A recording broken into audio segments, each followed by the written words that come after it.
Miantoka ny fandriam-pahalemana ny fisian'ny fahazavana azo avy amin'ireo andrin-jiro mandeha amin'ny herin'ny masoandro etan'io ny fokontany Vanjambohitsoa. Angalan'ireo olon-dratsy hanefa izany ka tao anatin'ny 3 volana monja dia andrin-jiro 5 izao no nisy nangalatra. Raha tsy haivina dia ny volana febroary no nanomboka nisy nangalatra ny 3 tamin'ireo andrin-jiro ireo. Omaly maraina tokony tamin'iray ora sasany kosa ny iray. Ny fanenjehan'ireo mponina moa ireo mpangalatra saingy tsy tratra. Fepetra ho raisin'ny fokontany malona izany ny fanamafisana ny fanaovana patrouille amin'ny alina ary ny fanamafisana ny fototr'ireo andrin-jiro sy satavela amin'ny alalan'ny tsipaipaiky ataon'ireo mponina eto anivon'ny fokontany Vanjambohitsoa ho lehiben'ny fokontany androany. Ny fepetra ho raisina eto amin'ny fokontany zany dia anentina an'ireo mponina aloha izahay anaovana tsipaipaiky satria tsy maintsy ho pointena angamba dia pointena le jiro satria le vy io zany rallonge dia mahetsiketsika fotsiny le izy dia milatsaka.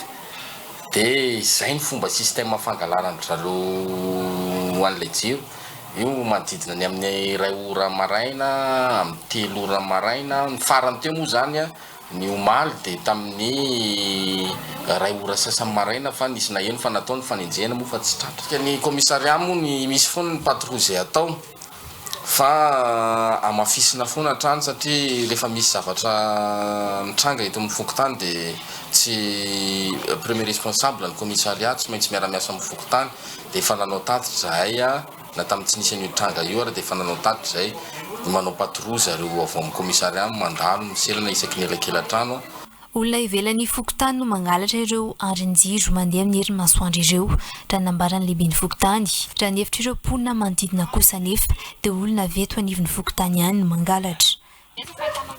Le olona mpahitana anazy zany dia olona vety ihany fa raha olona any ivelany zany tsy mahafantatra an'io hoe ohatr'izao momba ny jiro io fa olona mahafantatra an'io ihany no maka an'io eto.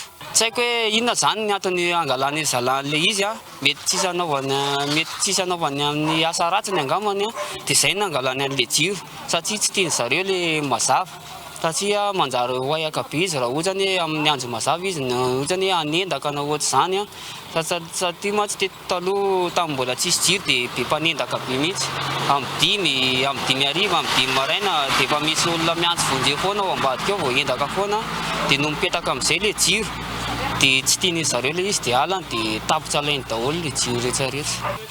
Tena tsy mety mihitsy satria io zany mba manazava ny tanàna mba misy andanana amin'ny alina amin'ny arivariva ny fatsakana satria le pompe tsy mandeha ratsy amin'ny alina dia tsy maintsy hoe matsaka amin'ny alina. Ireto andrin-jiro ireto moa dia fanomezana vokatry ny fiara-miasa eo amin'ny TV+ Madagascar sy ny Maseho Vosinoa ho an'ny fokontany Ambohitsoa hoentina hanazavana ny tanàna sy soroana ny tsy fandriam-pahalemana.